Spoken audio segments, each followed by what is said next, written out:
안녕하세요. 기적의 TV 상담받고 대학가자 아나운서 김보빈입니다. 오늘 한국교육과정평가원에서 2015학년도 수능에서 출제 오류 논란이 있었던 생명과학2 8번 문항과 영어 25번 문항을 복수 정답 처리하기로 발표를 했습니다. 또 다음 달 중으로 수능제도 개편과 관련된 위원회를 구성하고 개선 방안을 내년 3월까지 마련한다고 하는데요. 잠시 후 결정적 코치의 합격연구소 시간에 이 내용 더 자세하게 전달해 드리도록 하겠습니다. 우리 수험생들 정시 전략을 짜느라 또 많은 고민을 하고 있을 것 같은데요. 가채점 분석을 통해서 오늘도 많은 도움을 드리도록 하겠습니다. 자, 오늘도 최고의 전문가 선생님들 모셨습니다. 소개해 드릴게요. 먼저 결정적 코치를 해주실 분이십니다. 꽃보다 상담 청원여고 박문수 선생님 나오셨습니다. 안녕하세요. 네, 안녕하세요. 청원여자고등학교의 박문수입니다. 전형 간소화로 인해서 수능 위주가 정시가 대부분을 이루고 있습니다. 하지만 속내를 들여다보면 요소들의 반영 비율이라든지 실질 반영률 그리고 수능 과목의 영역별 반영 비율 이렇게 좀 다양한 경우들이 많이 존재하게 됩니다. 성적표가 나오기 전까지 저희와 함께 사례 여러 가지 살피시면서 여러 가지 변인들 잘 점검하셔서 전략 잘 세우시길 바라겠습니다. 네. 그리고 최선의 전략을 또 짜주실 선생님 두 분 모셨는데요. 진학계의 부드러운 카리스마 하십니다. 영동고등학교 김호성 선생님도 나오셨습니다. 안녕하세요. 네, 안녕하십니까. 영동고등학교 교사 김호성입니다. 일단 수능 성적표가 나오는 12월 3일 이후 자신의 정확한 위치를 알고 그다음에 정시 지원 전략을 세우시기 바라고 그 부분을 저희 TBS 기상대가 도와드리겠습니다. 네, 감사합니다. 그리고 가능성을 키워주는 멘토십니다. 숭이여고 정재원 선생님도 나오셨습니다. 안녕하세요. 안녕하세요. 숭이여자고등학교 정재원입니다. 수능을 본 지 이제 꽤 지났죠. 그리고 학생들 많이 지금 둔감하실 텐데요. 그래도 이제 입시 전략 중요합니다. 아무리 강조해도 지나침이 없습니다. 작은 장점, 작은 희망이라도 살려서 꼭 좋은 결과 있으시길 바라겠습니다. 네. 자, 저희 기적의 TV 상담받고 대학가자에서 지금 수능 이후에 대입 전략을 고민하고 있는 학생들 위해서 2015학년도 정시 방송 상담을 해드리고 있는데요. 12월 18일 목요일까지 계속해서 진행이 되겠습니다. 상담하시고 싶은 분들은 문의하실 분들은 전화 주시면 되겠는데요. 02-311-5441번에서 2번으로 하시면 되고요. 신청하실 분들은 저희 TBS 홈페이지를 통해서 해주시면 되겠습니다. 그리고 TBS 2015학년도 대학 입시 정보 설명회와 또 1:1 무료 정시 상담 개최할 예정인데요. 박문수 선생님께서 설명을 좀 해주실까요? 네, TBS 2015학년 대학 입시 정보 설명회 1:1 무료 정시 상담이 오는 12월 7일 일요일입니다. 오전 11시부터 서울시청 신청사 8층 다목적홀에서 열리게 됩니다. 정시 지원 전략은 물론이고요. 현장에서 1:1 무료 정시 상담을 해드릴 예정입니다. 그리고 오전 11시부터 오후 1시까지는 정시 전략 입시 설명회가 열리게 됩니다. 서울 진학지도협의 회장이신 안영근 선생님과 그리고 서울 문일고 교사인 김혜남 선생님의 강의가 있겠습니다. 오후 2시부터 오후 5시까지는 현장에서 국내 최고의 공교육 진학 전문가 선생님이 직접 1:1 무료 정시 상담을 해드릴 예정인데요. 현재 참여 신청자는 모두 마감이 됐습니다. 하지만 추가로 대기 신청자를 받고 있습니다. 정시 전략을 고민한 분들께 많은 도움이 되는 시간 준비하겠습니다. 네, 참여 신청해 주신 분들 감사드리고요. 수험생과 학부모 여러분의 많은 관심 바라겠습니다. 자, 기적의 TV 상담받고 대학가자 오늘의 시간표 만나보겠습니다.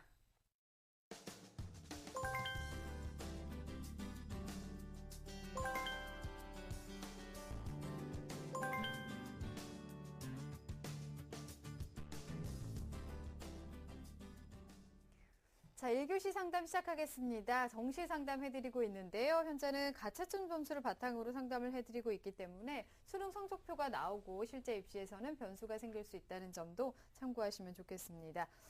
정확한 상담 위해서 사전 접수를 받고 있고요. 미리 논의된 사항을 바탕으로 최고의 전문가 선생님께서 분석해 주신 내용을 오늘 생방송을 통해서 전해드리겠습니다. 첫 번째 상담자 한번 받아보겠습니다. 안녕하세요. 안녕하세요. 네, 반갑습니다. 소개 좀 부탁드릴게요. 예, 이번에 시험 본 고3 딸 엄마입니다. 네, 어머니께서 전화를 주셨는데 딸이 그 점수 매겨보고 뭐라고 혹시 하던가요? 생각보다 믿었던 과목에서 점수가 나오질 않아서. 네. 그렇군요. 네. 아쉬움이 많이 있을 것 같아요, 학생이. 네. 네, 오늘 정재원 선생님께서 분석을 해주실 건데요. 어머니 정재원 선생님과 인사 나누세요. 네, 안녕하세요. 네, 안녕하세요, 어머님. 네. 예, 따님이 전공과 관련해서 어떤 분야에 관심이 많이 있나요? 마케팅이나 홍보 뭐 이런 쪽에 우선 관심이 있거든요. 아, 그래요? 네. 예, 사전에 우리 학생이 보내준 자료를 좀 많이 분석해 봤는데요. 네. 어머님이 궁금해하시는 점들, 어머님이 학생이 관심 있는 점들을 좀 잘 연구해 봤습니다. 잠시 후에 자세히 말씀드리겠습니다. 네. 네, 어떤 점 특히 더 궁금해서 전화 주셨을까요, 어머니? 예, 지금 현재 성적으로 갈 수 있는 대학이 상한선, 하한선 이렇게 구체적으로 좀 알고 싶거든요. 네, 네. 알겠습니다. 네, 선생님께서 사전에 우리 학생이 자료 바탕으로 꼼꼼하게 분석을 해주셨는데요. 우선 화면으로 보면서 설명 들어보겠습니다. 예, 우리 학생의 성적을 보면요. 3학년 1학기까지 평균 내신 등급이 국어가 3.5, 수학이 3, 영어가 3.2, 사회가 4, 평균 3.43 등급입니다. 수능 가채점 점수를 보면요. 국어 B형이 89점으로 2등급 예상되고 있고요. 수학이 100점으로 1등급, 영어가 98점으로 1등급, 윤리와 사상이 39점으로 3등급, 사회문화가 50점으로 1등급이 예상이 됩니다. 네. 우리 학생의 정시 희망대학은요. 가군의 중앙대학교 미디어 커뮤니케이션 학부 또는 경희대 경영학과 이화여대 언론홍보영상학부였고요. 성균관대 인문과학 계열도 희망하고 있었습니다. 나구는요. 중앙대 국제물리학과와 경영학부, 한국외대 국제통상학과, 서울시립대 경영학부요. 그리고 나구는 건국대 경영정보학부 등을 희망하고 있었습니다. 수시 지원 대학은 모두 논술 전형으로 지원을 했고요. 연세대, 고려대, 서강대, 성균관대, 중앙대, 한국외대 등에 모두 응시했습니다. 네. 점수까지 좀 살펴봤는데요. 수능 가채점 점수 분석을 좀 해주실까요, 선생님? 예, 우리 학생의 지금 내신 성적부터 보면은 좀 내신 성적은 평범합니다. 비평준 학교를 감안한다면 우수한 편에 해당이 되지만, 전체적으로 그냥 평범한 내신 성적이고요. 그렇지만 이제 정시에 내신 성적의 영향력이 그렇게 심한 큰 편이 아니기 때문에 큰 문제는 없을 것 같아요. 다만 아주 최상위권을 지원한다면은 올해 최상위권에서는 내신도 조금 영향력이 있을 것 같아서 그건 좀 주의하셔야 될 것 같고요. 원점수 합계를 보면은 376점이었습니다. 수학이 100점이라는 것은 상당히 고무적이었는데 상대적으로 이번에 이제 좀 영향력이 컸던 과목이 국어와 사탐이었거든요. 그런데 공교롭게도 국어와 윤리와 사상이 조금 아쉽다라는 네. 점을 좀 지적할 수 있겠는데요. 경쟁자들을 좀 압도하기에는 좀 부족하지 않나 이런 생각이 듭니다. 현 점수를 이제 원점수를 단순 합산으로 보면은 누적 석차가 전국 석차가 8,300등 정도로 예상이 되고요. 누적 백분위는 한 2.5% 수준으로 예상이 됩니다. 어머니께 좀 간단히 여쭤볼게요. 네. 어머니 따님이 수시에서 모두 논술 전형을 응시했는데요. 어떻게 시험은 좀 잘 봤다고 하는가요? 예, 전체적으로 지문은 쉬웠다고 하더라고요. 예, 근데 어떻게 썼는지는 잘 모르겠어요. 예. 일단 학생이 지원한 논술 전형의 수능 최저학력 기준을 모두 통과한 상태지 않습니까? 그래서 학생이 지금 앞으로도 계속 보겠죠, 몇 개. 그래서 지금 하고 있는 거 열심히 하면 좋겠고요. 논술에서 내신이 차지하는 비중이 정시에서는 좀 크게, 정시보다도 더 미비한 수준이기 때문에 내신 걱정은 그렇게 크게 안 하셔도 될 것 같습니다. 네. 네, 우리 학생이 논술 시험을 받고 또 논술 최저학력 기준도 충족을 했기 때문에 가채점 기준이지만 논술 전형에서 좋은 결과가 있을 네. 것 같긴 한데요. 그래서 살펴보기는 해야 될 것 같습니다. 정시에 대한 준비를 좀 하는 것도 나쁘지 않을 것 같은데요. 우선 선생님, 우리 학생의 수능 영역별 조합에 대한 유불리를 좀 짚어주시죠. 예, 아직 정확한 점수가 나온 상태가 아니지 않습니까? 그래서 가채점만 가지고 일단 분석을 했습니다. 따라서 가채점하고 예상 백분위 정도로만 고민을 했기 때문에 표준 점수가 나오면 좀 달라질 수 있습니다. 이 점을 좀 감안하셔서 들어주시기 바랍니다. 화면을 보면서 학생의 영역별 조합을 좀 확인해 보겠습니다. 원점수로는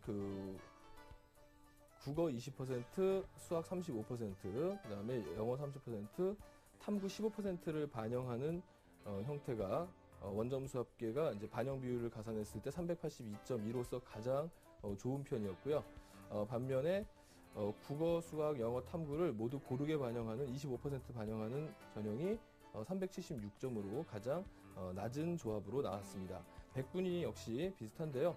백분위는 이제 국어가 25%, 수학이 32.5%, 영어가 32.5%, 탐구가 10% 반영되는 대학이 38.19포인트로 가장 좋게 나왔습니다.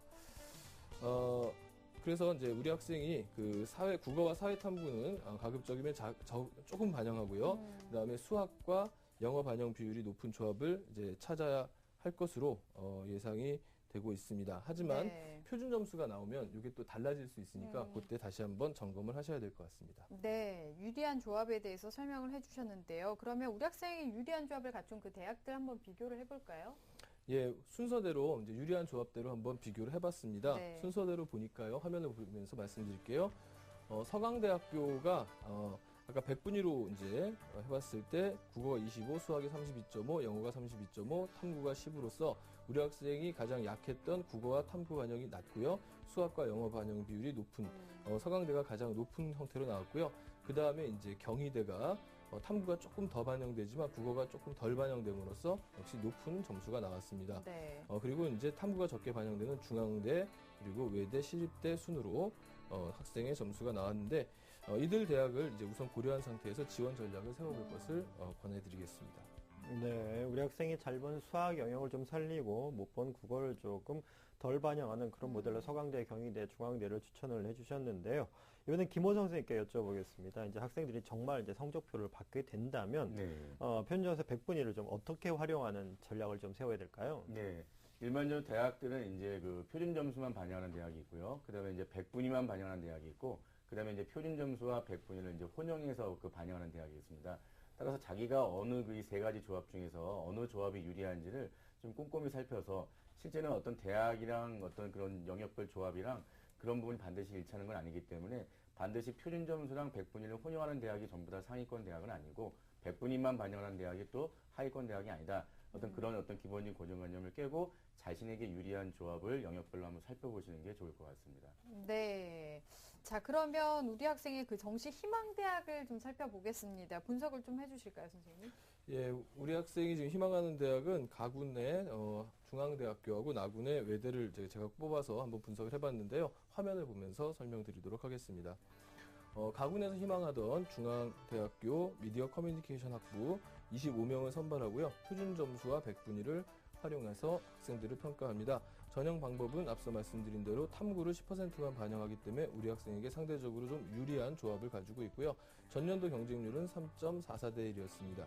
지원 가능 성적은 한 378점 백분위, 예상 백분위 기준으로 그 정도 예상이 되고 있는데 네. 학생 성적이 381점이기 때문에 한 플러스 3점 정도, 그래서 약간 학생에게 유리한 정도라고 볼 수가 있겠습니다.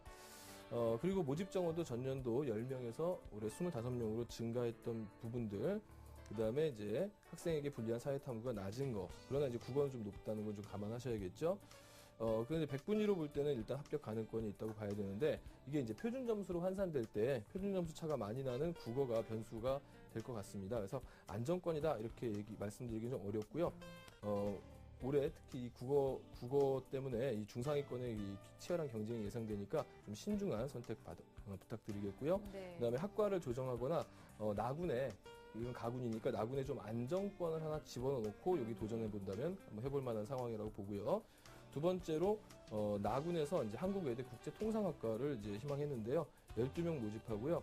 학생에게 조금 불리한 조합, 국어가 좀 높게 반영되고 수학이 낮게 반영되는 그러한 조합입니다. 지원 가능 성적은 382점인데 학생 성적이 380.4밖에 안 나왔죠. 마이너스 한 1.6 정도 보이고 있는데요. 감점 요인이 좀 많이 있다는 점이 좀 이제 부담스러운 부분이고요. 물론 추가 합격까지 고려한다면은 도전해 볼 수도 있겠지만 안정권은 절대로 아닌 것 같습니다. 따라서 만약에 가군에 상당히 안정권을 하나 확보한 다음에는 도전해봐도 괜찮겠지만 역시 신중한 선택이 필요할 것 같습니다. 네. 네, 우리 학생이 희망하는 중앙대학 한국외대의 특징을 선생님께서 짚어주셨는데 두 대학이 비슷하지만 영역별 반영별에 따라서 조금 유불리가 좀 존재하네요. 선생님, 그렇다면 우리 학생 정시를 지원할 때 정시 지원 포인트 어떻게 보고 계신가요, 선생님? 예, 우리 학생의 정시 포인트는요, 화면을 보면서 말씀드리겠습니다. 첫 번째로 그 수학 비중이 좀 높아야 되겠습니다. 그리고 반대로 국어와 사탐 비중이 낮은 대학을 찾으셔야 되겠고요. 그 다음에 상위권을 지원한다면은 내신 반영 비율이 적거나 없는 대학 쪽이 아무래도 좋겠죠. 그리고 이제 세 번째로는 올해 이제 중상위권의 경쟁이 치열할 것으로 예상되기 때문에 가급적 모집 인원이 많은 대학이 유리할 것 같습니다. 네, 정시 지원의 포인트를 짚어주셨는데요. 그러면 어떤 대학에 지원하면 좋을지 추천 대학을 좀 설명해 주실까요? 예, 먼저 정시 지원은 지금 모집 인원이 정확히 확정되지 않았습니다. 따라서 12월 달에 모집 인원 확정 후에 재검토를 다시 하셔야 된다는 점 말씀을 드리겠고요. 현재 나와 있는 것만 가지고 우선 우리 학생을 위한 정시 추천 대학 말씀드리겠습니다. 화면 보면서 설명드리겠습니다. 정시 추천 대학 가군에는요, 서강대학교 이유문화계와 경희대학교 언론정보학과를 제가 선택했는데요. 서강대학교 이유문화계는요, 학생에게 가장 유리한 조합입니다. 그래서 국어가 25%고 탐구가 10%고요. 전년도 경쟁률이 3.42대 1이었고요. 지원 가능 성적은 학생 성적보다 약 6포인트 높지만 서강대학교 표준 점수를 반영합니다. 수학 표준 점수를 높게 반영하고 국어 표준 점수를 낮게 반영했을 때 그 차이가 어떻게 될지는 좀 더 두고 봐야 될 것 같아서 상향 지원이지만 한번 추천을 해드렸고요. 반면에 이제 적정 지원으로 경희대 언론정보학과를 추천해 드리는데요. 여기는 이제 앞서 말씀드린 대로 국어와 탐구 비중이 가장 낮은 대학입니다. 따라서 우리 학생에게 상당히 유리한 조합이고요. 네. 현재 성적도 약간 플러스가 되겠죠. 그 밖에 이제 뭐 성균관대학교도 있고 이화여대도 있었지만 성균관대학교는 조합이 학생에게 상당히 불리하고요. 이화여대도 좀 마찬가지라서 안정권이라고 분리하기는 좀 어려웠습니다. 그래서 안정권은 경희대, 가군에서 혹시 안정권을 삼는다면 경희대나 건국대 정도를 삼으시는 게 좋을 것 같다는 생각을 했고요. 네. 그다음에 추천대학 나군은요. 중앙대학교 국제물리학과랑 경희대학교 경영학과입니다. 두 학교는 뭐 점수 차이가 있다기보다는 상향소신을 제가 각각 따로 놨지만 점수 차이라기보다는 뭐 조합에 따른 이제 차이고요. 앞서 경희대학교, 중앙대학교 설명을 좀 드렸죠. 학생에게 아주 불리하진 않지만 표준 점수로 전환했을 때 한 번쯤 점검을 해보셔야 되겠습니다. 그 다음에 다군 추천대학은요. 건국대학교 미디어 커뮤니케이션 학과입니다. 10명을 모집하는데 조합상으로는 학생에게 상당히 불리합니다. 학생부 성적도 들어가고 그 다음에 국수영사에서 국어 반영이 높은 편이기 때문에 그렇죠. 전년도의 경쟁률도 상당히 셌습니다. 그래서 지원 가능 성적 그런데 이제 지원 가능 성적은 이제 아무래도 학교가 그 중경외시보다는 조금 낮기 때문에 학생 성적으로는 충분히 이제 전년도 합격선을 좀 뛰어넘는 성적이 아닐까 이렇게 생각이 들고요. 그리고 이제 다군의 특징상 만약에 지원을 하게 될 경우에 최초 합격은 아마 어려울 겁니다. 하지만 모집 인원에 뭐 심한 경우 9에서 10배까지 빠지는 추가 합격이 있기 때문에 크게 우려하지 않아도 될 정도의 좀 안정권에 해당된다고 볼 수 있겠습니다. 반면에 이제 연세, 고려, 서강, 성균관, 한양은 전체적으로 봤을 때 좀 부족한 경향이 좀 많고요. 건국, 동국, 홍익, 숙명 지원은 조금 학생 점수가 남는 이런 상황이라는 점도 아울러 말씀드리겠습니다. 네. 추천 대학까지 설명 들어봤습니다. 상담을 들어봤는데 어머니 혹시 더 궁금한 점 있으신가요? 예, 혹시 제가 들은 얘기로는 네. 다군 모집에서 합격선이 굉장히 많이 올라간다는 얘기를 들었었거든요. 네. 그래서 다군에 지원하는 게 맞는 건지 그거를 알고 싶어요. 네. 예, 뭐 다군 모집은 아무래도 이제 다군에는 소위 말하는 이제 최상위 대학이 없습니다. 그래서 가나군에서 최상위를 지원했던 학생들이 다군에서는 안정 지원으로 하나 정도 지원하는 경향이 강하거든요. 그렇기 때문에 상당히 고득점 수험생들이 몰리는 경향이 있고요. 그런데 이제 다 정리가 되면, 그러니까 추가 합격 나오고 또 추가 합격 나오고 다 정리가 되면은 쭉 다군도 많이 빠지긴 빠져요. 그렇지만 가나군보다 분할 모집하는 대학을 보면 가나군보다 다군이 조금 높은 건 사실입니다. 근데 다군을 지금 이제 희망하는 대학 또는 이제 안정권 이런 걸 다군으로 잡는 것은 사실 학생들의 변수가 어떻게 될지 모르거든요. 네. 그러니까 상위권 학생이 다군의 어떤 대학을 지원해 놓고 거기에 나 여기 만족한다 이래 놓고 그렇게 해서 그냥 등록해버리면 마감이 되는 거기 때문에 다군을 안정권으로 놓는 것은 조금 위험한 일이라고 볼 수 있겠습니다. 네. 자, 상담 다 들어봤는데요. 어머니 어떠신가요? 도움 많이 되셨어요? 예, 도움 많이 됐습니다. 네. 아, 다행입니다. 지금 가채점 점수로 상담을 해드린 거니까요. 정확하게 성적표가 나오면 다시 검토해 보시고 꼭 좋은 결과 있길 바라겠습니다. 네. 오늘 감사합니다. 네, 고맙습니다. 네. 자, 우리 학생에 대한 합격 로드맵 박문수 선생님과 정리해 보겠습니다. 네, 올해 수능을 본 고3 학생의 합격 로드맵입니다. 정시 지원에 고려할 점은 실제 표준 점수에 따라 수능에서 영역별로 유리한 조합의 순위가 바뀔 수 있다는 점 고려해야겠습니다. 정시 지원 포인트로는요, 수학 비중이 높고, 그리고 국어와 사탐 비중이 낮은 대학, 그리고 내신 반영 비율이 적거나 없는 대학, 그리고 모집 인원이 많은 대학을 지원하길 바라겠습니다. 저게 추천 대학은 가구는 상향으로 서강대 이유문화계, 그리고 나구는 소신 경희대 경영학과, 그리고 다구는 안정지원으로 건국대 미디어 커뮤니케이션 학과 등을 추천합니다. 정시에서 좋은 결과 있기를 바랍니다.